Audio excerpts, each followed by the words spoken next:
Non, j'avais une idée qui était difficilement faisable, mais je la garderai pour un prochain épisode. Ils marchent les micros ou pas vraiment? Ils sont branchés ou pas?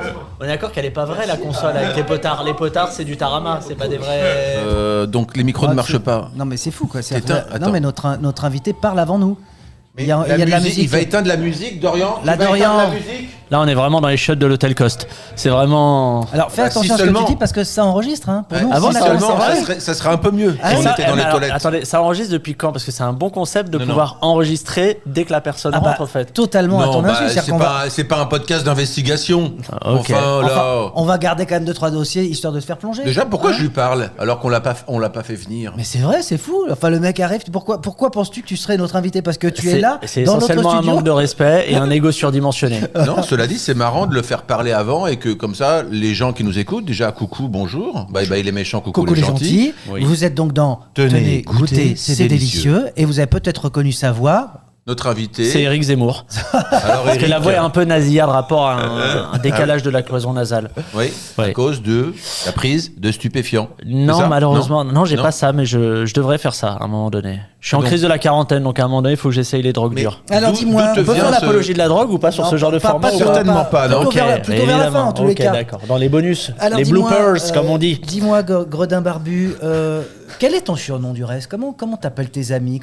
Est-ce qu'on est dans Pablito? Est-ce qu'on est dans moi je t'appelle l'Amira parce que nous on est très comme ça. Fred et moi. Qu'est-ce qui se passe? Tu vas arrêter de téléphoner pendant qu'on fait le podcast.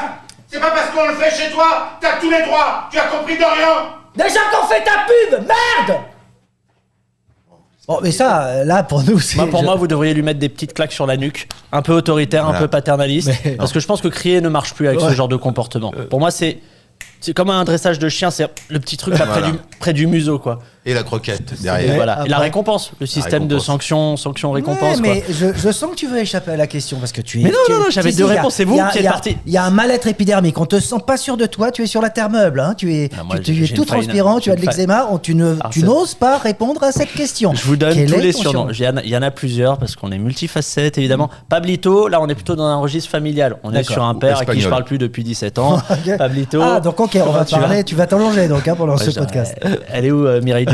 Et donc, non mais c'est un vrai truc. Le Pablito c'est plutôt intime et j'aime pas trop quand on dit Pablito et qu'on n'est pas dans un registre familial. Ça me gêne un petit peu. T'as l'impression qu'on rentre dans mon intimité. D'accord. J'aime pas. Très juste, mais je suis tout à fait d'accord avec ça. Ensuite, ma mère m'appelait Tantan. Pablito. Elle t'appelait Pablito. Tantan et j'aimerais pas que quelqu'un d'autre. Bah oui, parce qu'il y a un côté, c'est notre espace à nous, c'est notre intimité, et on va essayer de pas partager ça à tout le monde. Et si je me déguise en ta mère, je peux t'appeler Pablito? Alors il manque un peu des cheveux un peu rouges, tu sais, un peu de secrétaire de mairie. Il te manque 12 chats dans les bras. D'accord. Ah ouais. Mais voilà, il y a toute une démarche de make-up à faire et d'accessoirisation. Après, je sens qu'on a peu de budget. Je pense qu'on a tout mis dans l'appart, qui n'est même pas. En vrai, il est chicos, il est beau, il est pas malin. On est chez la Dorian, on le répétera jamais assez. La Dorian, la domotique.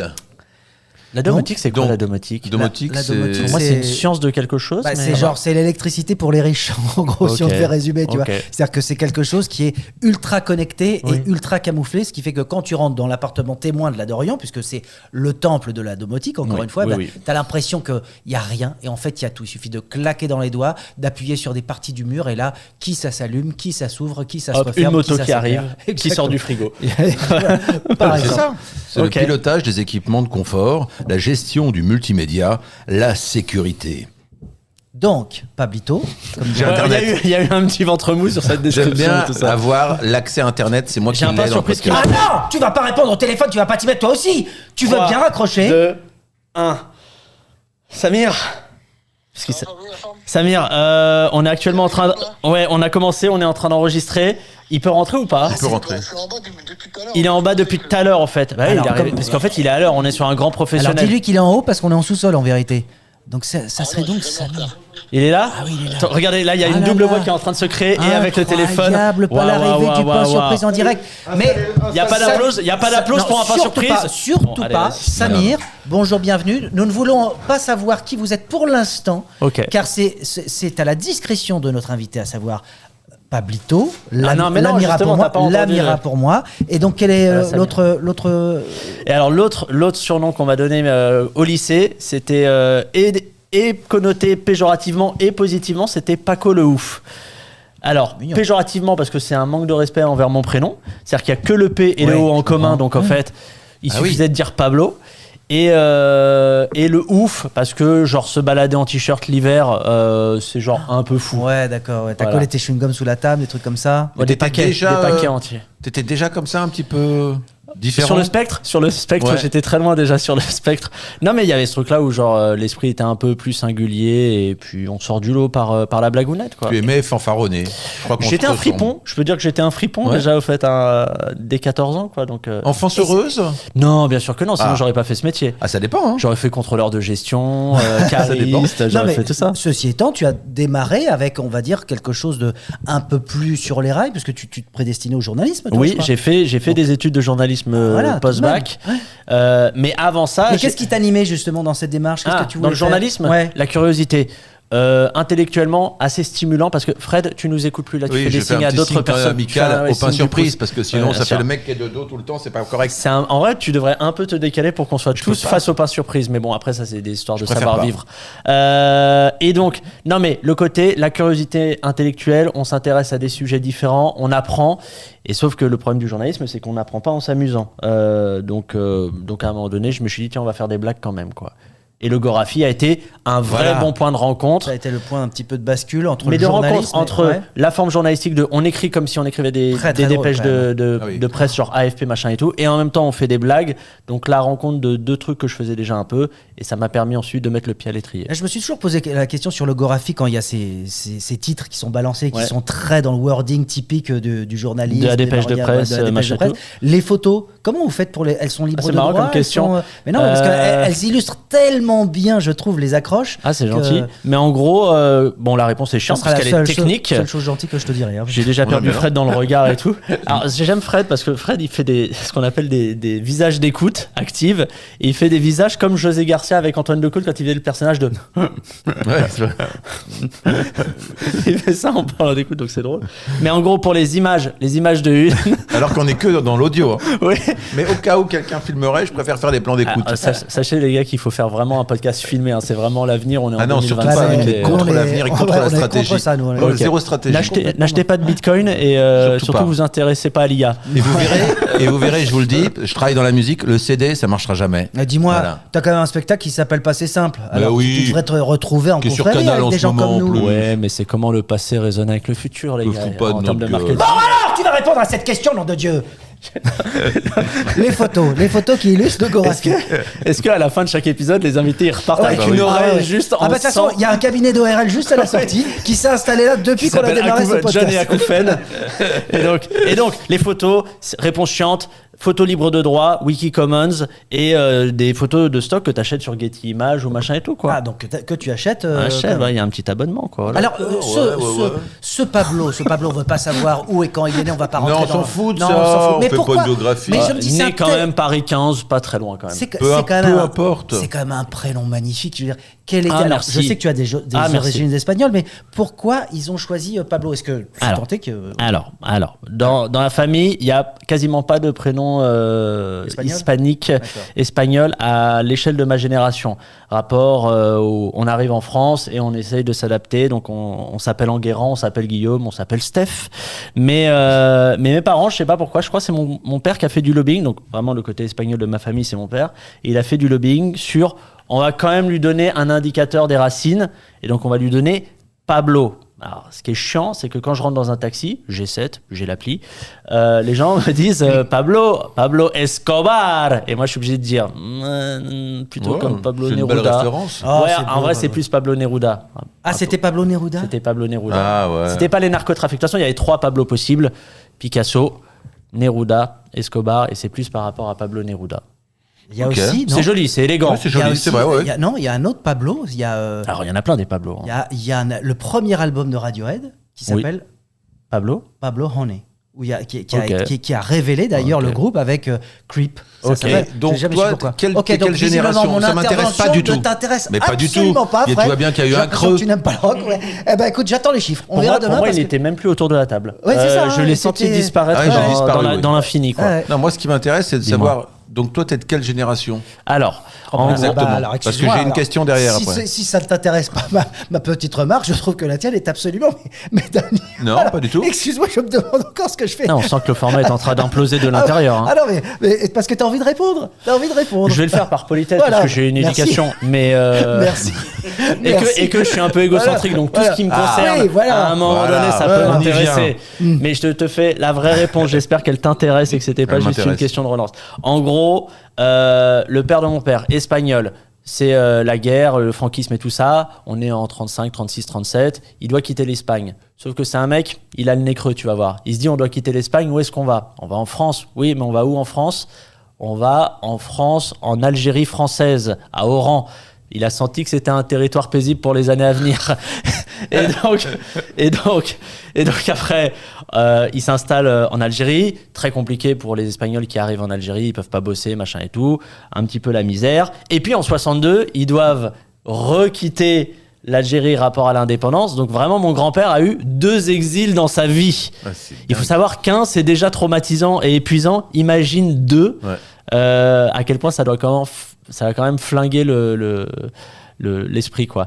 Et donc mon père, lui... Est-ce qu'il a connu la fin du franquisme? Qui, mon père ou mon grand-père? Ton grand-père, en l'occurrence. Mon grand-père, oui.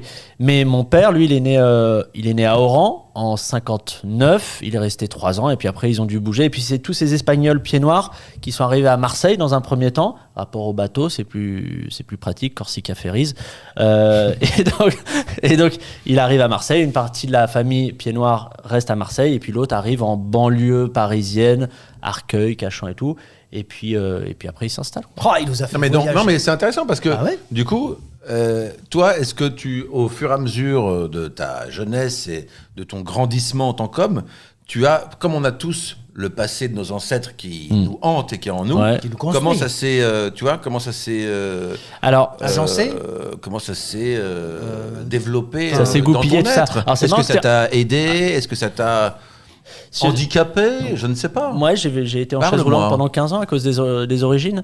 Mais non, mais c'est marrant que tu aies choisi le verbe hante, parce que vraiment, dans ma famille, c'est vraiment ça. Les origines espagnoles et toute la tragédie historique qui va avec, c'est plutôt de l'ordre du hantage et pas trop de la construction.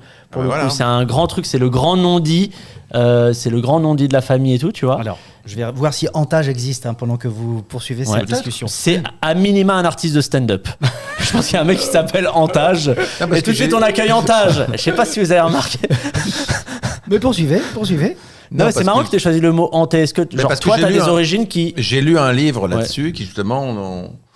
qui, selon les personnes, explique qu'on est hanté par le passé de nos ancêtres, ce qui paraît extrêmement logique. Tu vois, je pense qu'on est hanté quand c'est lié à de la tragédie, à du drame et tout ça. Ça existe. Non, ça n'existe pas. Si, je vous assure, ça existe. Ouais, mais ça ne veut pas dire ce que j'ai dit. Non, ça doit être un système d'amarrage de bateau ou un truc comme ça. Mais en tous les cas, ça existe. Voilà, je ne veux même pas savoir ce que ça veut dire. Tu peux me le montrer vraiment physiquement? Hantage, voilà. Non, hantage. J'ai marqué tiramisu, t'es sur la page tiramisu du dictionnaire. Ancien français, voilà, c'est de l'ancien français. Mais attendez. Bon bah alors, mais peu importe, de toute façon. Donc oui. N'essaye pas d'éluder la question. Mais je n'élude pas. Mais en gros, oui, un rapport un peu paradoxal ça t'apporte un truc un peu particulier, singulier, et en même temps, c'est de l'ordre du non-dit. En tout cas dans ma famille, et puis je pense dans beaucoup de familles. Mais dans beaucoup de familles, en fait, tu regardes les familles arméniennes, les familles juives d'Europe de l'Est et tout ça, vraiment, c'est un rapport toujours qui est paradoxal. C'est profondément identitaire, ça te constitue, et en même temps, il y a des franges entières de non-dits qui sont compliquées à explorer avec les années. Combien il y a eu d'œuvres d'artistes où le pitch c'est je retourne sur les traces de mes racines et j'essaie de reconstruire et de recoller les morceaux. Et surtout, l'âge avançant, c'est quelque chose aussi qui te ramène justement à l'enfance et aux origines. Il y a ça, et puis généralement le deuil d'un des parents où tu découvres beaucoup de choses qui sont de l'ordre de la famille, mais qui sont souvent reliées à l'histoire aussi, en tout cas sur ce genre de profil. Quoi. Parce que souvent, on n'interroge pas aussi nos ancêtres. Moi, j'encourage les gens, ceux qui les ont encore, à les interroger, à leur faire raconter leur passé et tout, parce qu'on comprend des choses. C'est dur, parce que tu dis ça va être un passé un peu douloureux, donc est-ce que je veux mettre la personne mal, tu vois ? D'autant plus quand tu as un profil plutôt comme le nôtre, qui est d'essayer de faire marrer les gens, donc de leur apporter de la légèreté, d'éviter l'esprit de sérieux et tout, d'aller dans le contre-emploi du premier degré, de la gravitas et de l'introspection très compliquée, c'est je pense, contre-naturel pour nous. Ce qui confirme, s'il en était besoin, cette phrase qui dit que l'humour est la politesse du désespoir. Oui, je crois, c'était ça. Voilà. Dis donc, tu vois, comme quoi ça peut être intéressant. Qu'est-ce qu'on fait ? On s'arrête là ? Alors tiens, il y a quand même un pain surprise. Restons dans cette culture ibérique, si je puis dire, et sortons des sentiers battus du jambon et autres évidences touronesques, par exemple. Non, j'ai envie de parler danse avec toi. Écoute, je vais sortir cette petite anecdote. On s'est retrouvés un jour parce que nous sommes des gredins et des gredines du spectacle, et il s'est trouvé un jour, par hasard, on s'est retrouvés dans le même train à grande vitesse. Moi, ça fait partie des plaisirs de la vie. C'est rencontrer les autres saltimbanques, les autres intermittents du spectacle, à la recherche d'heures et de cachets. Sur la route, je trouve que ça crée du... C'est assez marrant, oui. Enfin, tu vois, ça crée un peu de la chaleur et ça casse un peu la routine de la tournée, de choses comme ça. Moi, c'était très joli. Je sais plus, vous êtes rencontrés dans le TGV. Oui, je sais plus, c'était le wagon-restaurant. Peut-être je passais après toi dans les toilettes et t'avais certainement laissé un petit message, quelques gouttes de pipi, très amical. Enfin bon, bref, en tous les cas. Sur les murs. Ça fait longtemps que t'avais pas dérapé là-dessus sur le cas, toi. Il m'en a fait une tout à l'heure avant que ça enregistre. Elle était pas mal. J'ai demandé où est-ce que je peux aller pisser. Il m'a dit sur moi. Non, c'est toi qui as entendu ça. C'est pas du tout mon genre. Il est attiré par ça.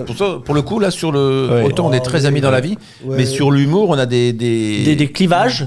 Tu disais pas ça quand tu m'as attaché au radiateur hier soir. Bon, s'il vous plaît. Donc le TGV. Donc le TGV, et c'est vrai que tu m'as parlé de ta passion. Tu m'as dit, je pars demain, je crois, à Madrid pour prendre un cours de flamenco. Un stage de flamenco, sans doute, ça devait être. Oh là là, moi j'adore découvrir comme ça des pans. Des pans de personnalité comme ça. Mais il faut peut-être pas en parler, c'est trop tard. On ne coupera pas ça. Loïc, protège la bande. Arrêtez de dire que je veux pas parler de choses dont je veux parler. C'est dingue. Est-ce que j'ai Poucave ? C'est de la psychologie inversée façon Françoise Dolto que vous êtes en train de me faire ou pas ? Exactement, nous sommes psychologues. Carlos, voilà, faut vraiment savoir que Carlos c'était le fils de Françoise Dolto.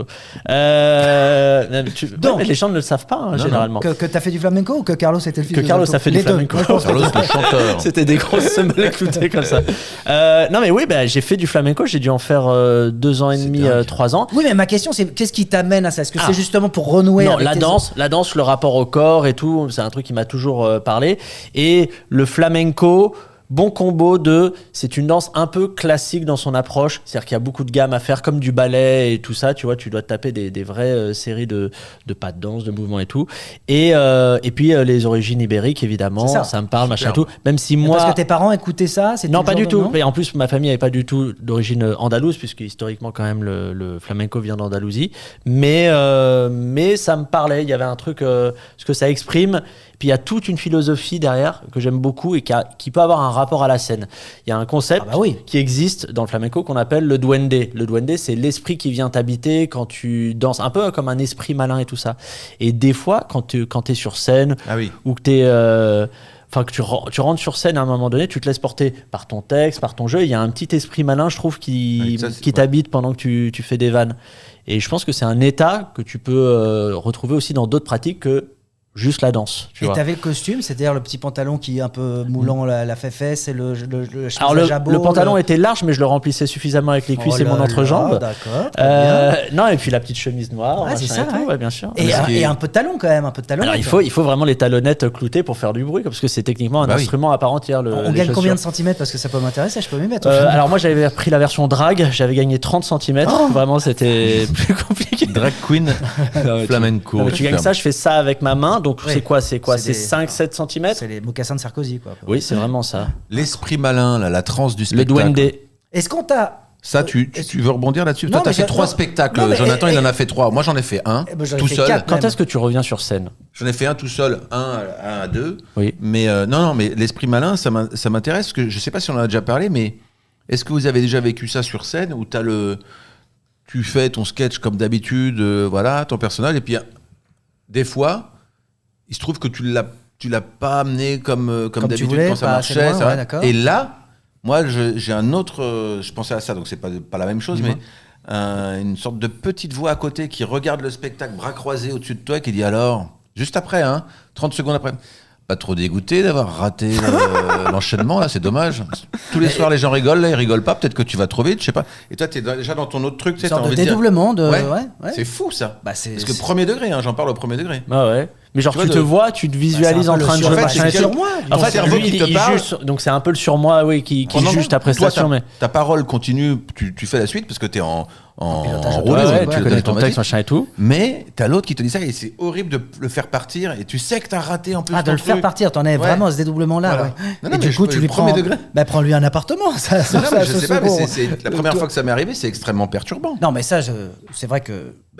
Oui, ça peut arriver d'avoir On a fort heureusement ce dédoublement qui est une façon aussi de s'auto-driver, de se donner aussi. Ouais, mais une discipline. il te sort un peu, parce qu'on le sait, plus t'es dans l'instant présent, plus t'es connecté. En plus, comme on fait de la comédie, il y a la réaction des gens qui nous nourrit. Le rire, comment les gens rigolent, l'intensité et tout. Et donc ça nous prend de l'énergie et ça nous en redonne aussi. Donc il faut se connecter un peu à ce truc-là pour que ce soit vivant et a priori plus fort.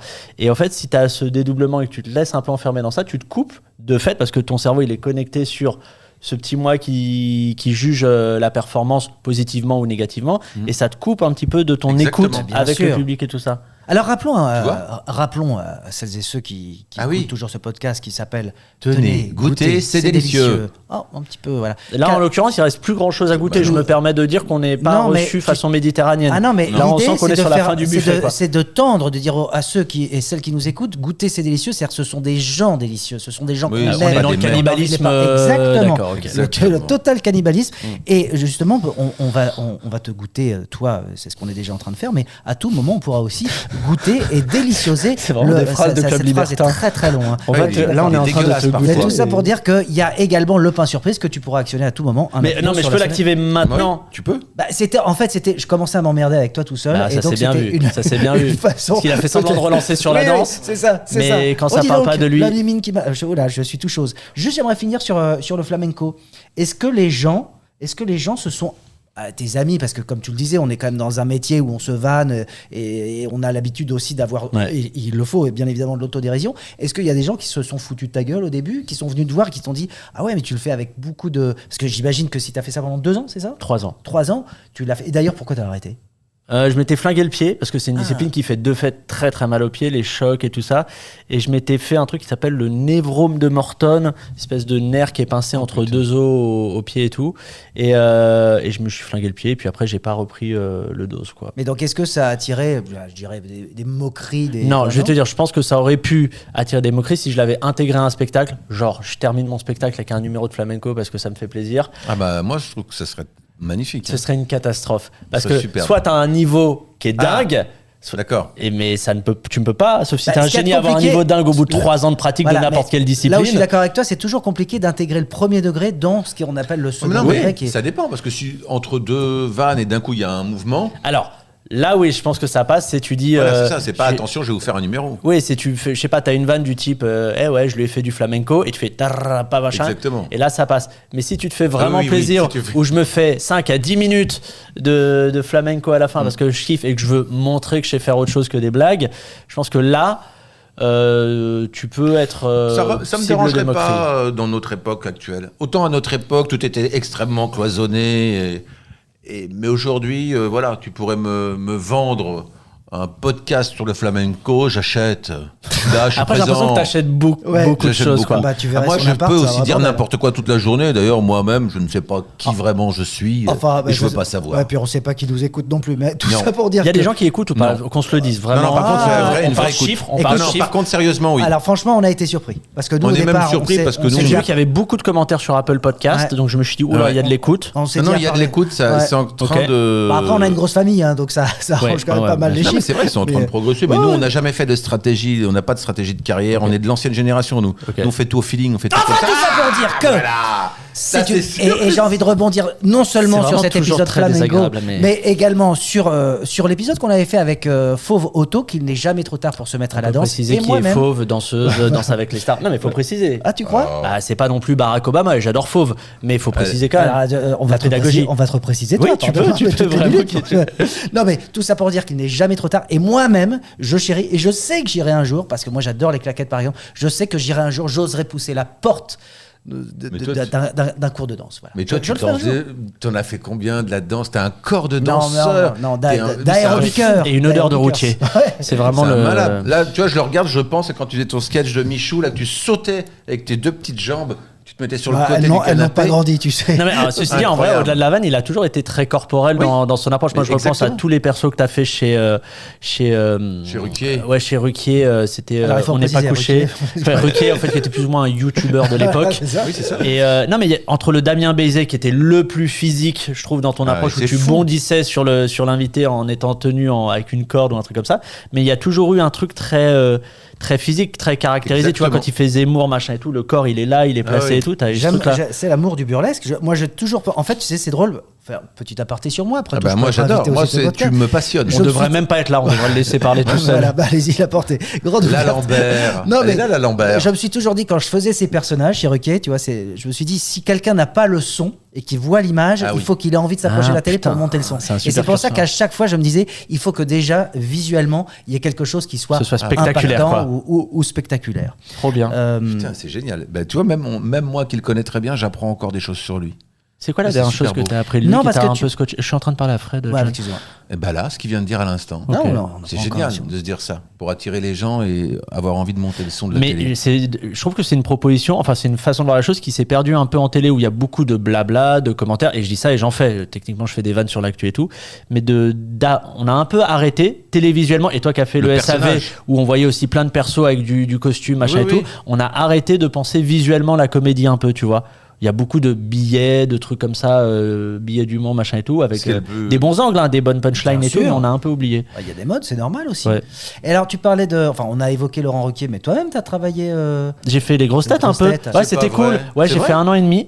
Très bonne cour de récré, et j'avais envie de développer. Pas facile, parce qu'il faut trouver son personnage, tout en restant naturel, en faisant comme si, tu vois, on parlait de personnage. Oui, parce qu'il y a plein d'humours différents. Eh oui, il faut trouver. En fait, il faut que ça cohabite. Je trouve qu'il y a 3 leviers un peu d'humour un peu dans les grosses têtes, de ce que j'ai compris du format. C'est l'anecdote, c'est tout ce que fait Pierre Bénichou, ce que faisait Pierre Bénichou, machin et tout. Moi, je suis nul en anecdote, en storytelling, j'y arrive pas, mon cerveau n'est pas câblé pour ça.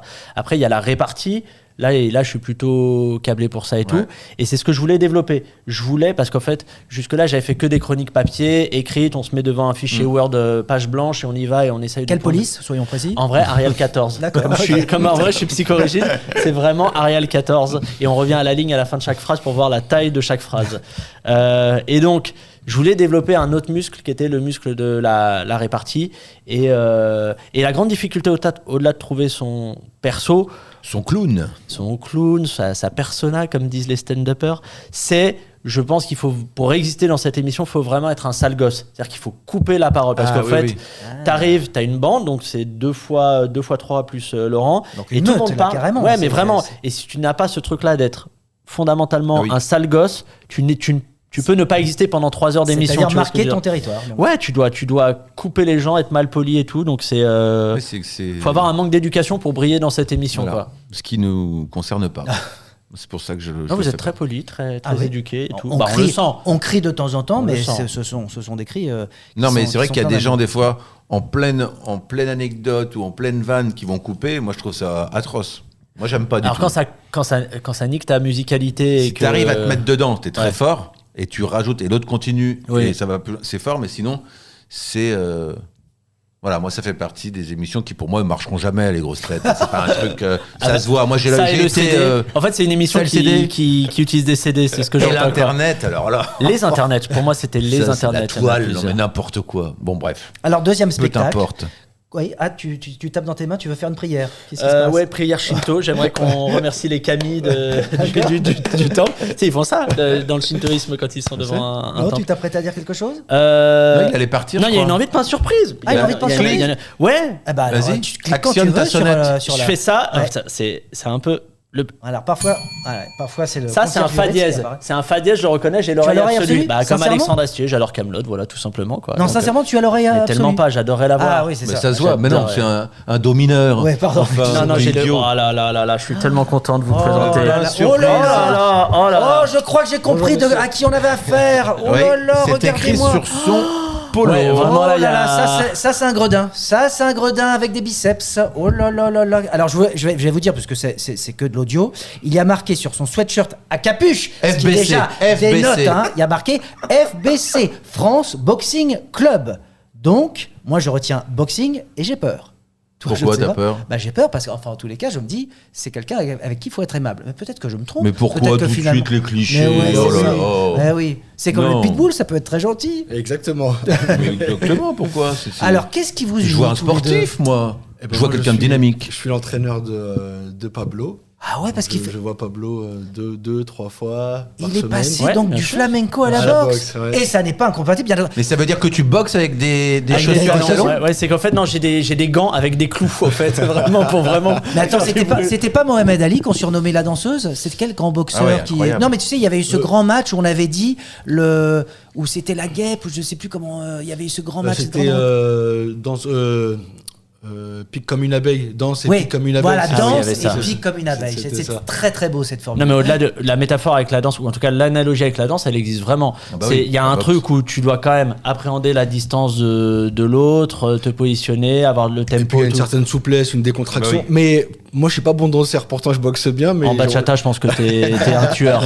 Je te verrais bien dans une petit talon en liège avec une lady et ça peut passer. Mais donc voilà, je suis le coach de. Et ça fait de combien de Pablo. temps? Génial. Ça fait 2 Je ans. sais plus. 2 Moi, j'ai ans, pas je la pense. notion du 2 temps. ans, 2 ans et demi, Ok. avec des moments forts et des moments moins Ouais. forts, parce que quand il est en tournée, on le voit moins souvent. Ah ouais. Et puis quand il est sur Paris, on le voit plusieurs fois par semaine. Et alors toi, Pablo, qu'est-ce qui t'a amené à monter sur le ring? Ah, mais alors moi je fais de la boxe et des sports de combat depuis que je suis ado. J'ai commencé un peu avec les arts martiaux traditionnels.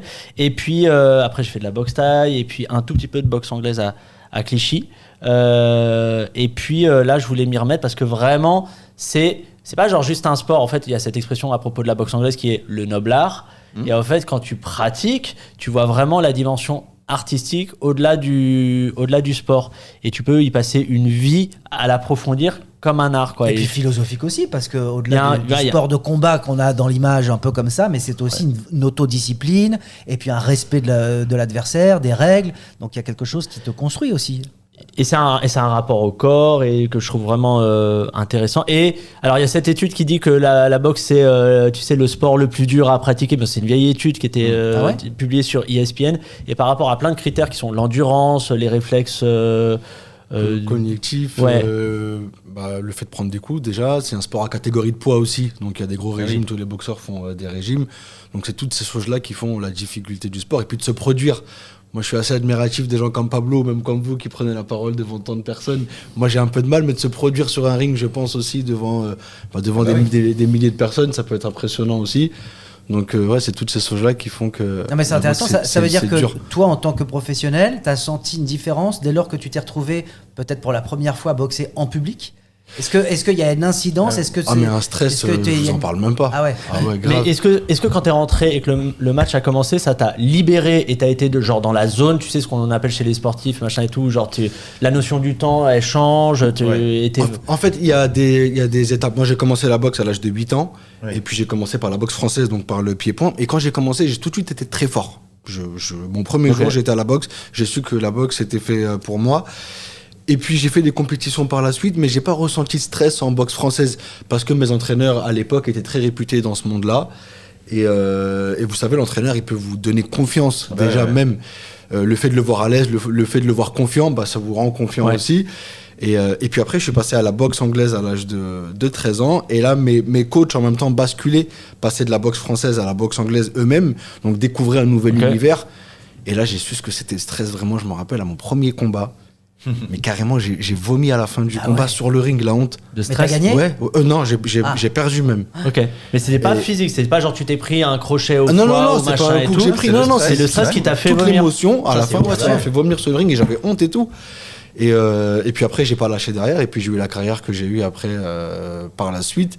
Mais le stress, c'est quelque chose quand même. Parce qu'après, c'est devenu ton métier. De vomir. Et puis après, dans une catégorie de poids, les 65 parce qu'au kilos. début, tu commences petit. après, tu commences petit. Après, donc tu fais les championnats, tu performes. T'es champion de France, t'es vice-champion de France. Tu es repéré par les entraîneurs des équipes de France. Et tu rentres en équipe de France. Et quelle catégorie? En super léger, moins de 64 kilos. Mais je suis teinté. Ah ouais, parce que j'allais dire. Il a mangé une autre personne de 65 kilos. D'ailleurs, j'imagine que c'est poids plume, la catégorie la plus light. Non, c'est poids mouche. Ah oui, poids mouche. Poids mouche, voire mi-mouche. Alors les catégories, elles changent. Et alors, par exemple, mi-mouche, c'est à partir de. C'est 48 kilos. Bah, si on prend un boxeur très connu en France, Brahim Maslow, par exemple, lui, il a été champion olympique en poids mouche. Ok. En poids fœtus. Je crois que c'était poids fœtus. 48 kilos. Moins de 48 kilos. C'est ça. Et champion du monde aussi en boxe anglaise. Pour l'avoir déjà croisé, il est pas très grand, mais je crois même qu'il est plus grand que moi, donc il devait être très très mince. Hein. Ah ouais, on est très très fit. Il était sec, tu vois, surtout. Après, c'est du. C'est ça. C'est du bois. Corps, les gars. Alors moi, je fais 58 kilos. C'est quoi comme. 58 kilos. C'est Bourdon, toi. En poids léger, moins de 60 kilos. Ah ouais. Voilà. Pas mal. Et alors toi, Pablo? Je sais pas, 74 kilos, c'est quoi comme catégorie? C'est avec un petit régime de 2 kilos, ça serait poids moyen. Moins de 72. Moyen. Je le ferais pas manger la veille pour être poids moyen dans le monde. Et est-ce qu'il y a justement une catégorie reine où les plus grandes stars? Quand on parle de catégorie reine, c'est les lourds. Ouais. Après, les plus grandes stars, avec les lourds à l'époque de Mohamed Ali, Mike Tyson, voilà, tous ces personnages-là qui ont fait la une et qui sont des légendes de la boxe, qui ont fait la promo de la boxe. Et après, il y a eu plein d'autres catégories où le niveau a été très relevé. Et je dirais que la catégorie reine, en enlevant les poids lourds, parce que au niveau du charisme, ils en imposent quand même, c'est peut-être la catégorie des poids moyens, parce que c'est celle qui regroupe le plus de monde, où le niveau de la concurrence est le plus élevé. L'homme, en général, mesure 1m75, 1m80. Dans la moyenne, quoi. C'est là où t'as les Canelo et tout ça ou pas? C'est là où t'as les Canelo. Et à l'époque, je sais pas si vous connaissez Marcel un Cerdan, peu, mais Marcel Cerdan, Marvin Hagler, Léonard, Trop bien. tous ces Roberto Duran, voilà, tous ces grands noms de la boxe là se sont rencontrés. Et encore aujourd'hui, on a des grands combats dans ces Canelo catégories-là. Crawford, qui était la dernière grande affiche qui a été diffusée sur Netflix il y a quelques temps, et c'était le grand combat de boxe de l'année, voire de la décennie, tel qu'on nous l'a vendu et tout. Et ce sont des personnages très romanesques, les grands boxeurs. Tu vois, je parlais de Marcel Cerdan, évidemment, qu'on associe à Piaf. Tu parlais tout à l'heure de Mike Tyson, qui a été une légende pour tout le monde. Avec, on disait, c'était les matchs qui engrangeaient le plus d'argent, le plus d'enjeux, l'oreille, le fameux match qui avait eu lieu, je crois, au Zaïre, qui était la rencontre de Mohamed Joe Frazier et Foreman, c'est ça. contre Foreman plutôt. Voilà, ouais, pardon, c'est ça. Donc il y a quand même des. Et alors il y a des destins aussi qui sont mêlés. Tu vois, je pense notamment à ce boxeur, je ne sais pas si vous avez entendu parler des années 30-40, noir, américain, qui a fréquenté le milieu un peu intellectuel français, parce que c'était très à la mode dans les années 30, les boxeurs, qui a été l'amant de Jean Cocteau, qui était un type flamboyant, qui gagnait beaucoup d'argent à l'époque, qui dépensait beaucoup d'argent, et qui est mort totalement ruiné à Harlem, limite dans la fosse commune. C'est étonnant aussi ce côté romanesque que peut revêtir le boxeur. Alors peut-être plus avant, où il y avait moins de sécurité, où il y avait moins de marketing. Même maintenant, c'est pareil, il faut le dire, franchement, les boxeurs ne finissent pas souvent bien. Ah ouais. Financièrement, tu veux dire, en termes de gestion de carrière et tout. Puis même physiquement, parce que la boxe est très éprouvant. Et puis pendant qu'on est boxeur, on pense pas forcément à préparer sa reconversion. Donc une fois qu'on arrête, on est sous le feu des projecteurs à un moment, on se nourrit un peu de cette reconnaissance et on en a besoin même à un moment donné. Et du jour au lendemain, on ne l'a plus. Et on n'a peut-être pas l'argent pour compenser. Et puis après, y a des boxeurs qui ont touché à des drogues, qui ont mal terminé, quoi. Panama Albron. Exactement, voilà. Panama Albron. Alors ça, je vous engage, il y a même un documentaire qu'on peut voir, je crois, sur YouTube. Ouais. Alors ça, c'est fascinant, où on découvre toute sa vie. C'est génial, comme ça. Et il y a une très très belle... Il a été l'amant de Jean Cocteau, et il y a cette anecdote très très belle où un jour Jean Cocteau est dans la chambre avec lui, et il sort de son bain. Et il veut vider le bain parce qu'il dit à Jean Cocteau de prendre le bain après lui. Il dit non, tu laisses l'eau, je prends le bain dans la même eau que toi. Et il disait c'était un acte évidemment d'amour, mais aussi d'antiracisme pour l'époque, qui était très très fort. C'est génial. Donc, dans ce podcast, à chaque fois, il y a une vraie info extrêmement pertinente. C'est celle-là aujourd'hui. Franchement, il y en a bien plus qu'une. Non, il n'y en a qu'une. Bon, okay. Quand tes parents, quand toi tu t'as décidé de faire de la boxe, parce que j'imagine que les parents aussi peuvent avoir peur quand on a quand on fait ce choix-là, pardon. Non, ma mère avait peur, moi, on m'a inscrit à la boxe parce qu'en fait, quand j'étais jeune, j'étais hyper actif, mais vraiment, mais à en être bègue. J'ai encore quelques petits restes, mais j'étais vraiment bègue. Et la boxe, ça m'a vraiment libéré. Donc, quand j'étais gamin, j'allais sur l'orthophoniste, j'arrivais pas à aligner 2 phrases vraiment. Ouais, c'est dingue, tu vois, comme quoi. Et la boxe, j'ai rencontré à la boxe une famille, un club dans lequel je me sentais bien. Et puis c'est vrai qu'à la maison, moi, c'était pas forcément simple aussi. Je grandissais dans un environnement qui était bienveillant, tout ça. J'ai jamais manqué de rien. Mais j'avais peur à un moment du manque. J'entendais, quand t'es gamin et t'entends des conversations que tu devrais pas entendre, ça peut créer des petites choses. Donc j'ai commencé la boxe. Mes parents n'avaient pas trop peur. Ma mère un peu, mais mon père il m'a supporté à 200%. Il venait me voir à la boxe tous les soirs après le travail et tout. Et je lui dois beaucoup par rapport à ça, justement. Et non, il n'y a pas eu trop de peur. Après, voilà, quand t'es gamin, quand t'as 8 ans, quand tu commences jusqu'à 13 ans, ça reste de la touche. Et puis après, si tu commences à faire des vrais combats, tu commences à rentrer avec des bleus au visage. Et là, il n'y a pas eu plus d'appréhension chez tes parents quand tu as commencé à revenir avec un visage un peu plus abîmé parce que ça rentrait dans le dur? Mon père, non. Ma mère, ça me faisait du bien. En fait, moi, j'avais vraiment découvert. Et moi, j'ai grandi à Clichy-la-Garenne, qui n'est pas complètement ghetto. Et puis, j'en parle souvent. Quand on est fils d'immigrés, on n'est peut-être pas mis dans les conditions optimales pour réussir. Et moi, la boxe, vraiment, ça m'a mis ça m'a fait découvrir une famille, ça m'a fait rencontrer des gens. Ça te rassurait, moi, mon exemple, c'était mon entraîneur. Ah ouais. Mais voilà, t'as un cadre. Voilà, j'avais un cadre que j'avais pas à la maison, que je retrouvais à la boxe, et c'est ce qui m'a fait grandir et faire ce que je suis devenu par la suite. Mais pour l'anecdote des coups de poing, donc ma mère, je vous disais qu'elle avait peur un peu, et mon père pas du tout. Il y a un truc qui m'a choqué une fois même. Donc je vous disais que mon père venait me voir boxer tous les soirs. Et une fois, il vient à la boxe et je mets les gants avec un type qui est bien plus costaud que moi, avec lequel j'avais l'habitude de faire du sparring, que je dominais. Mais le mec, il faisait 80 kilos, 90 kilos. Moi, j'avais 16 ans peut-être et je faisais 60 kilos. Il m'en a foutu une et je suis tombé KO. Et la réaction de mon père, elle m'a choqué. En fait, il est resté au bord du ring, il a même pas bougé. Tu vois, moi, si on voyait mon fils, je le voyais tomber, je me lèverais, j'irais directement. Je lui ai dit. M'a dit c'est rien, tu te relèves, voilà, ça fait partie du sport. En vrai, ça fait partie de la discipline en elle-même, tu vois. Mais il avait pas c'est ça, c'est une autre époque. On n'est pas pareil aujourd'hui. Moi, si je vois mon fils tomber, je vais tout de suite penser commotion, je vais l'emmener peut-être faire des examens, un IRM cérébral après, pour voir si tout va bien. Oh non, moi, il n'avait rien à foutre, le mec, tu vois. Le fameux KO, le knockout, c'est vraiment ce que moi j'ai entendu dire, c'est quand vraiment le cerveau tape la boîte crânienne. Ah oui, il percute le crâne. C'est vraiment ça. Mais ça fait pas mal. En fait, c'est un moment où on éteint la lumière, c'est comme quand tu t'endors et tu te réveilles, tu sens rien du tout. Tu peux avoir quelques douleurs. Mais physiologiquement, c'est ça, c'est véritablement ça. Ça t'éteint la lumière. Tu te déconnectes comme si t'es déjà tombé dans les pommes une fois. Tu t'en souviens plus, tu t'es relevé, on t'a dit t'es tombé dans les pommes. Et ça dure combien de temps un KO à peu près, de manière générale? Ça dépend de la violence du KO. Moi, je me souviens que j'ai repris connaissance très vite une fois être tombé. Mais il y en a qui restent allongés longtemps. Après, voilà, ça peut être dangereux. Donc ça dépend. Il y en a qui sont décédés même sur les KO. Mais est-ce que c'était pas les KO derrière la tête, ou tu sais, parce que t'as pas le droit de frapper derrière la tête? Ou quand tu tapes avec une planche en bois. Oui, un copain qui arrive par derrière avec un scooter. Avec une bêche.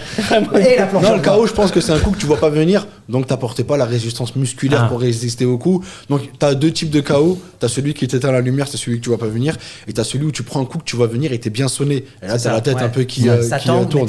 Moi j'ai pris le premier. Et ça t'enlève la mémoire, je pense, quelques minutes avant et quelques minutes après. Je me souvenais plus sur quel coup j'étais tombé, par exemple. Et alors, quand on prend des cours comme Pablo, est-ce que l'idée c'est de s'entraîner, ou toi tu voudrais par exemple faire des matchs? Non, des matchs pourquoi pas, mais après ça reste vraiment pour le plaisir de la discipline en elle-même. Et moi, tout n'est pas compétition, Jonathan, dans la vie. La vie, c'est aussi prendre du plaisir. Non, mais le truc moi qui me fait kiffer, et vraiment ça me marque, c'est que c'est l'exigence de cette discipline. Bon, n'importe quelle discipline, si tu veux vraiment creuser à un moment donné, c'est dur et tout ça, mais le degré de concentration qu'implique ce sport quand tu veux bien le faire et que tu as un peu d'opposition, c'est-à-dire que tu as quelqu'un en face qui rend un peu les coups. Parce que tu ne maîtrises pas tout, justement. Tu ne maîtrises pas tout, et c'est dur, et puis ça peut faire mal, et puis ton cerveau, il fait je comprends pas ce qui se passe et tout. Et je suis fasciné par le degré de concentration qu'il faut. Et moi, je vois à quel point c'est dur de bien bosser et tout. Et quand je vois les gens de très haut niveau, la propreté de leur technique, alors qu'ils ont en face des gens qui sont sans doute des tueurs, tu vois, techniquement, je me dis, mais ils ont des cerveaux, mais fous. Ça va vite, ça va bien, le corps il est très précis, les placements ils sont toujours parfaits, tu vois, ils sont pas désorganisés alors qu'en face ils reçoivent quand même de l'opposition. Je suis fasciné par l'exigence du truc, quoi. Et j'imagine même pas le volume de temps qu'ils ont dû passer c'est une vie. Pour arriver à ce niveau-là. Mais ils ont dû passer souvent on dit il faut 10 000 heures pour arriver à la maîtrise d'une discipline. D'un avion, moi c'est ça. D'un avion ou même d'un transpalette. J'ai 10 000 heures de vol. C'est vrai ou pas? Oui. Non, tu sais piloter un avion? Oui. Non. Si, c'est vrai. Mais genre un petit coucou, un petit truc comme ça. Non, un tout petit avion, un avion jouet en fait. De Monopoly, un avion de Monopoly. J'ai été suffisamment de fois dans un cockpit pour pouvoir oh là là, mais ça va, me dire que s'il faut, je peux faire atterrir l'avion, c'est tout. Ah, s'il faut. Voilà. Bien sûr. Ok. Je joue à Fly Et les bateaux, parce que t'as quand même une casquette des troupes de marine. Oui. Et je peux pas raconter l'histoire. En général, quand t'as la casquette, c'est que t'as fait quelque chose. C'est que t'as les cicatrices. Non, moi j'ai une question un peu intéressante, un peu pertinente et qui va relever le niveau de ce podcast qui s'est écroulé il y a déjà bien une bonne heure déjà. Samir. Bonjour. Non, je voulais savoir, est-ce que t'es déjà allé dans une fête foraine sans dire que tu faisais de la boxe et à un moment donné, vous trouvez devant la machine le punching ball et tu dis non, moi je sais pas ça, je sais pas, je vais essayer, j'ai jamais fait, et là tu fais 1000. Mais à chaque fois je mets les pieds où il y a une machine à coup de poing, ça me démange, je suis obligé de taper dedans. Vrai, mais est-ce qu'il y a des gens qui ne savaient pas, tu vois? Parce que ça t'est déjà arrivé et que tout le monde dit putain t'es fort, t'as jamais fait ça. Comme ça nécessite pas beaucoup de technique de frapper dans une machine, t'as des gars qui font pas de boxe et qui frappent un peu n'importe comment et qui font des scores aussi très relevés autant qu'un boxeur. Quand tu atteins non, en fait t'as un score et c'est le concours, tu vas avec des potes. Il y a 160 000 peluches chez lui. Il y a tout un mur. Mais t'as le concours entre potes, tu vas à la fête foraine et on tape et celui qui tape le plus fort. Donc non ouais, je tape souvent dans les machines à coups de poing quand j'y passe. Ça attire en fait. Après c'est très masculin, c'est vraiment un truc de mec qui a la force. Moi ça m'attire pas, je t'avouerai que non, c'est-à-dire que j'ai l'impression que je me ferais mal tout simplement, donc je ne m'y essaye pas. Mais moi j'ai aussi une question, c'est savoir est-ce que la France est toujours une grande terre, un grand pays de tradition de boxe? Je dirais que la France en général n'est pas déjà une grande terre de tradition de sport en général. Tu dirais ça même depuis les JO, parce que franchement les derniers JO on a raflé une quantité de médailles dingue, quoi. Mis à part mais c'est vrai que c'est pas du tout mis en avant le sport. Ça l'était pas, mais là je trouve qu'il y a eu un vrai point de bascule et tout ça. Je pense que les JO, moi pour y avoir bossé, ping-pong. C'était super. Franchement, les JO c'était super et dans tous les sports et notamment la boxe, j'ai jamais vu autant d'ambiance dans les salles. Franchement, c'était super. Non, parce que fut un temps dans les années 50, 60, c'était hyper populaire la boxe. On en parle maintenant, il faut voir à ce moment-là ce que c'était. Non, franchement, c'est pas populaire. Aujourd'hui, les boxeurs ne vivent pas de leur métier de boxeur. Ils ont tous des boulots. Même les plus grands. Ah ouais. Il n'y a pas de plus grands, mis à part 2-3 boxeurs peut-être qui ont performé aux Jeux Olympiques, comme Tony Oka par exemple, et qui sont passés professionnels par la suite. Et puis même une fois qu'ils sont pros, il se passe pas grand-chose. Quand vous allumez la télévision, vous voyez pas de la boxe. Si je vous demande aujourd'hui de me nommer un boxeur connu, c'est vrai que français qui réussit et qui se débrouille bien. Carissa Mackey, non? Ouais, enfin, c'est. Voilà, vous avez entendu parler, hein? Des micros. C'est un super boxeur qui est en train de monter. Après, il faut qu'il performe à haut niveau. Pour l'instant, il est sur sa montée.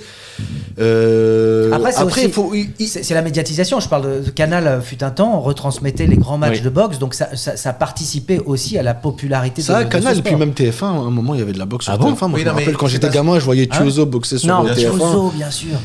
Non, c'était Coucou c'est nous avec De Chavannes, tu confonds. C'était vraiment ça n'a aucun rapport. C'était la bagarre. Non, mais il n'y a pas de plan, si tu veux, pour rebondir à ta question. C'est encore politique. Et il n'y a jamais eu de plan politique pour mettre le sport en avant en France, en fait. Tu vois, par exemple, en Autriche, jusqu'à je sais pas quel âge, c'est gratuit les forfaits, donc tous les petits savent skier avec une tempête de neige. Tu vois, il n'y a pas ça. Et puis le sport, ça peut faire tellement de bien vraiment pour tout le monde. Moi, en tout cas, ça m'a construit toute ma vie. La boxe, mais je pense que pour d'autres personnes, ça peut leur permettre de prendre confiance en eux. Ça permet de rencontrer des gens. Dans une salle de sport, on lève toutes les barrières. On parle plus de religion, de politique ou quoi que ce soit. Tout le monde se connaît, tout le monde parle. Et puis c'est vrai que c'est dommage que le sport soit pas plus mis en avant ici en France. Dans le parcours scolaire, c'est vrai que c'est quelque chose, on a parfois 2 heures de sport juste avant le français, donc t'arrives, t'es transpiré. Il y a quelque chose qui est pas très, en tous les cas, qui n'aide pas beaucoup. Après, ce qui est génial, c'est que là, tu continues à enseigner et à transmettre tout le temps. C'est ça. Moi, j'ai la chance, je dis, de vivre de ma passion. C'est génial. Et franchement, je suis reconnaissant de la chance que j'ai déjà d'avoir une passion, parce qu'on n'a peut-être pas tous une passion. Et j'ai réussi à reconvertir cette passion-là en un boulot. Et qu'aujourd'hui, je kiffe complètement. Si je vous parle un peu de mon parcours, moi, j'ai été boxeur en équipe de France. Après, je suis passé professionnel. Après de passer pro, j'ai eu comme la boxe pro ne marche pas forcément bien, j'ai eu un petit moment de pause où j'ai fait un peu la fête, où je suis sorti un peu. Bien, mais bon, pas toujours bien. Mais ça permet d'apprécier. Mais ça permet d'apprécier aussi. Je pense que c'est ça. C'est de savoir c'est vrai aussi. C'est un moment qu'il faut passer, je pense. Et puis après, je suis retourné à l'école. Et j'ai repassé des diplômes pour devenir entraîneur. J'ai entraîné l'équipe de France de boxe jusqu'au JO de Tokyo, donc de 2017 à 2021. Et puis après, derrière, j'ai monté ma salle de sport dans le 16e arrondissement qui s'appelle le France Boxing Club. FBC, rapport. Avenue de Versailles. Donnons l'adresse. Exactement. Il est renseigné celui-ci. Avenue de Versailles. Avenue de Versailles. Avenue de Versailles dans le 16e. Ah, mais c'est une nouvelle salle. Ça fait bientôt 4 ans maintenant. Donc ça peut, mais comme j'ai 102 ans, pour moi, c'est quelque chose de très... Mais c'est pas très loin d'ici, est-ce qu'on n'irait pas pour terminer cet épisode sur la gueule, juste pour le Mais c'est vrai qu'on pourrait une fois organiser cette table ronde sur un ring de boxe, par exemple. Bien sûr, en mangeant. Mais en vrai, il existe une discipline qui est le chess boxing. Tu mélanges les échecs et la boxe. On pourrait mélanger les viennoiseries et la boxe aussi. Alors moi, je joue aux échecs, mais la boxe, cela dit, je viens essayer. Est-ce que des gens comme... j'allais dire Sylvester Stallone, Rocky, est-ce que ce sont aussi des mythes fondateurs? Est-ce que ça a participé à votre... Pas pour les boxeurs, pour le grand public. Oui, pour le grand public. Oui, parce que l'histoire est belle et c'est du cinéma. Mais moi, en tout cas, le boxeur qui m'a fait aimer la boxe et qui m'a donné envie de devenir champion, c'est Mike Tyson. C'est ce que j'allais dire. Pas au niveau technique aujourd'hui, parce que j'ai évolué depuis, mais le personnage... Moi, si je vous raconte c'était une rockstar, une anecdote. C'était un dieu de la guerre, surtout. Vous allez rigoler. Donc, j'avais fait acheter à mes parents, à l'époque, c'était des cassettes. Il y avait un coffret de 4 cassettes de Mike Tyson. Et la dernière, à la fin, c'était sa défaite contre Douglas. Donc c'est sa première défaite quand il tombe au tapis contre Douglas, et avec la naïveté de l'enfance, à chaque fois que je regardais la même cassette, je pensais que ça allait se passer autrement. C'est génial. Tellement j'étais pas, mais c'est ouf, hein. Et non, moi c'est Mike Tyson, vraiment son agressivité. C'est vrai que moi aussi qui suis pas vraiment influencé. Moi aussi j'ai toujours été passionné par lui. Alors que je connais pas la boxe plus que ça. Tu vois. Mais ce qui est rentré sur le ring avec un autre état d'esprit, c'est vraiment c'est un peu un dieu de la destruction. Mais il a été entraîné comme ça. Comment il s'appelait? C'est Cus D'Amato, qui était son grand coach. Il en a fait qui était un peu sa figure paternelle et tout ça. Quand il est parti, malheureusement, c'est là où il a son. Il a eu des déboires perso, machin et tout ça. Mais ils l'ont forgé pour être un rouleau compresseur de destruction. Et puis finalement, on voit avec Mike Tyson, que les boxeurs sont très sensibles et ont peur comme tout le monde. On voit dans les cassettes de Mike Tyson où il était vraiment en flip avant ses combats, on le voyait pleurer même avant ses combats, et ça n'empêchait pas derrière d'avoir une agressivité. Ah ouais, franchement, c'était impressionnant. Mike Tyson, qu'on embrasse, parce que je crois qu'il nous écoute. C'est le prochain invité, je crois. Il y a Jean-Paul Rouve et après c'est Mike Tyson, les amis, dans les invités. Alors, France Boxing Club, avenue de Versailles, dans le 16e, n'importe qui peut pousser la porte pour venir prendre des cours. N'importe qui. D'ailleurs, juste avant, j'étais avec Camille Combal, qui était un de vos invités ici. Qu'on embrasse, Camille. Et qui vous embrasse, donc voilà, c'est fait. Il m'a demandé de vous passer le bonjour, donc voilà. Comment il boxe? Quel est son vrai niveau? Je veux ton... Non, franchement, parce que moi, je l'ai vu bosser un petit peu en leçon. Il y a 2 formes de pratique. Donc, il y a la pratique technique, celle qu'on fait à la patte d'ours avec son entraîneur, le shadow, le sac. Et puis après, il y a la pratique dans l'opposition. Donc, le face-à-face avec quelqu'un et l'échange de coups de poing. Donc, on va dire que Camille, au niveau technique, franchement, il a un niveau très avancé. Ouais. Et dans l'opposition, il est en plein développement. Donc, il met les gants, il fait un peu de sparring, mais ça se passe pas toujours comme il veut. Voilà, mais c'est le principe de l'opposition. Exactement, voilà. Okay. Et sur le spectre du génie, tu dirais que je suis où, moi, en termes de qualité Non, alors si je devais parler de Pablo, non. Que du positif, hein. Oublie pas le billet qui est parti avant quand même. Non. Dans la boxe, on voit les caractères des gens, vraiment. Et Pablo, c'est un fonceur. C'est un fonceur. Scorpion, il n'a pas commencé les sports de combat chez moi. Donc techniquement, on revoit toujours des choses et il est un peu crispé et agressif. Quelques lacunes techniques, mais physiquement et dans le travail, c'est une bête de travail. Et d'ailleurs, Camille, pareil, vous êtes un peu dans le même. C'est les grands professionnels de la télé. Les bêtes de travail, des gars qui sont très exigeants avec eux-mêmes. Et à chaque entraînement, qui se donne à fond et qui rechigne pas. Ce qui est pas oui, mais c'est ce qu'on dit nous, on les classe dans la catégorie chippie. Les chippies. Vous êtes deux chippies. Deux gredines.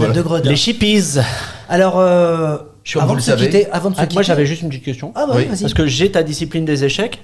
Mais Fred, qu'est-ce que tu aimes comme sport suivre ou à pratiquer? Moi, j'ai pratiqué le football. Ok. Et sinon, moi, je me passionne pour beaucoup de sports. Okay. Là, je me suis remis au yoga. Non, mais c'est vrai. C'est vrai. Ah bah bien sûr, le yoga, j'adore. Okay. Courir aussi. Il a changé depuis. Et il y a un sport que tu suis avec assiduité ou genre vraiment tu suis un championnat ou un truc comme ça? C'est marrant, il y a des époques, par exemple, quand on était petit, moi je regardais vachement la boxe évidemment et la Formule 1. Ok. Aussi. Le tennis, toujours. Le foot, évidemment. Non, moi j'aime le ping-pong. Ok. Aussi. Bah, c'est vraiment les frères Lebrun qui ont vraiment réapporté du glamour et de. Je me suis acheté des lunettes du coup. Toi, tu fais du ping-pong aussi? Non, pas du ping-pong, mais moi je suis triathlète. Voilà, donc moi c'est. Ah oui. Ah, tu fais ça? C'est très à la mode, ça. C'est très dur. Ça fait longtemps que je fais ça. Le volume de travail qu'il faut faire pour être bon dans les 3 disciplines, c'est genre monstrueux. C'est genre 40 heures par semaine. Moi, ce que j'aime justement, c'est ce côté un petit peu solitaire et introspectif de ces sports d'endurance. Mais ne parlons pas de moi, parlons encore une fois de nos invités que nous allons devoir quitter. Ça fait mal. Car le temps est échu, le sable a coulé. Et oui, il y a un temps à partir d'un moment où ça doit s'arrêter. Moi, quand je vois des sourires, quand je vois des gens un peu positifs comme ça me déprime. Je déteste ce genre d'ambiance. J'ai envie de chialer en vrai. Donc, France Boxing Club, avenue de Versailles. N'hésitez pas à pousser la porte. C'est sympa. La Pablo, la Mira, bien évidemment, toujours quotidien. Et on écrit le prochain spectacle. Et là, ton spectacle aussi qui est sur Canal. Après, c'est simple. Sur TMC, pas Canal. Ouais. Après, pourquoi tu dis Canal? Tout le monde n'est pas sur Canal. Putain, je sais pas. T'es vraiment, Après, passer simple, ce serait quoi? Futur antérieur? Non, le titre provisoire, mais en fait, les gens me disent il est pas mal, c'est Pablo Mira cherche encore le titre de son spectacle. Titre un peu méta, on aura compris la proposition. Moi, je l'appellerais Pablo. Pablo ou la Mira. Pablo. La Mira, c'est pas. La Mira, c'est joli. Ouais. Enfin, en même temps, le titre, c'est vraiment. Ce qu'il y a à l'intérieur, c'est plus intéressant. Alors pour moi, c'est vraiment le titre qui fait tout. J'espère qu'il y aura de la boxe dans le Parrain, pour moi, c'est avant tout le titre plutôt que le film. Si tu regardes. On n'est pas tout à fait d'accord. Dans le deuxième spectacle, je veux de la boxe. Et je veux de la danse. Je veux du flamenco. Ah oui. Moi, je veux Jojo Fantasy. Moi, je veux vraiment du Jojo Fantasy, vous pouvez le retrouver. Il fait les premières parties ou pas? Il fait les premières parties du moment qu'on l'appelle. On paye. Chaque vacances acceptées ou pas? Bien sûr. On peut payer en chèque. Jojo Fantasy est en tournée dans toute la France. Il fait des soirées, les DJ maintenant, années 80. Donc... On vous laisse. On vous aime. Le mot de la fin. On vous laisse le micro parce que c'est le principe de ce podcast. Ce sont les invités qui terminent. Vous dites ce que vous voulez sur vous, sur nous, sur la boxe, sur le flamenco. Et d'ailleurs, on s'en va. Merci. Alors, Samir, qu'est-ce qu'on pense de ces deux personnalités un peu fantaisistes, vraiment, qui parlent fort? Ça, c'est la base. Eh ben moi, je suis très content de les avoir rencontrés. J'ai passé un bon moment. C'était sympathique. Tu dirais que qui est le plus fort en bagarre des deux? Moi, faut pas se fier aux apparences. Non, exactement, c'est ce que j'allais dire. Il y en a un, on se dit, il a un physique fait pour écraser l'autre. Et au fait, c'est pour le petit teigneux, on est d'accord? Ouais. C'est le petit teigneux qui... En fait, pour moi, je pense qu'il fait de la boxe anglaise en utilisant les dents. Je pense qu'il peut... Tu vois ce que Tyson a fait à Holyfield en arrachant j'ai pas regardé les oreilles de Fred pour voir s'il manquait un morceau. Je pense qu'il peut arracher une moitié de visage parce que c'est quelqu'un d'extrêmement agressif et en même temps d'adorable. Il a réussi à transformer sa folie en humour de grande qualité. Il faut savoir que Jonathan... Donc, comique de personnage. Je sais pas si tu as suivi ce qu'il faisait à l'époque chez Ruquier. J'ai regardé un peu. Il est en comique de personnage, on est sur la Rolls-Royce de ce qui se fait. Puis Fred, c'est autre chose, c'est une capacité comique de personnage aussi très fort. Ils sont très très forts. Bon après, en interview, c'est un autre dossier, c'est pas non plus Léa Salamé ou Gilles Boulot, mais ils ont une belle proposition. On vous entend parler les gars au fond, Bon, c'est bien de laisser l'idée de les invités parlent, mais si c'est pour avoir un fond sonore au fait, des animateurs entre guillemets... On n'est pas animateurs, on est des artistes. Saltimbanque, ils ont leurs 507 heures. Qu'est-ce que vous êtes beau. Et si vous êtes tombé amoureux fou de ce podcast au point de tout plaquer, votre boulot, votre famille, votre appart, pour ne faire que ça, que nous écouter, n'hésitez pas à le manifester en faisant quoi? En distribuant des likes. Des likes, des bisous, enfin une manifestation quelconque, des cœurs. Ah oui. Sur les réseaux. Faut partager, faut retweeter, tu sais, machin, enfin tout ça quoi. Re-Instagrammer, re-TikToker. Enfin bref. Le foot partout, faut le balancer partout, faut en jeter sur les murs. C'est ça. Faut dire qu'est-ce que je crier nos les aime. noms partout dans la rue. Enfin voilà, dire que c'est génial. Parce que sinon quoi? C'est important. Sinon l'algorithme ne marche pas. Il faut que ça se diffuse, Jonathan. Un bel FDP. Donc partagez. Tenez, goûtez, c'est délicieux.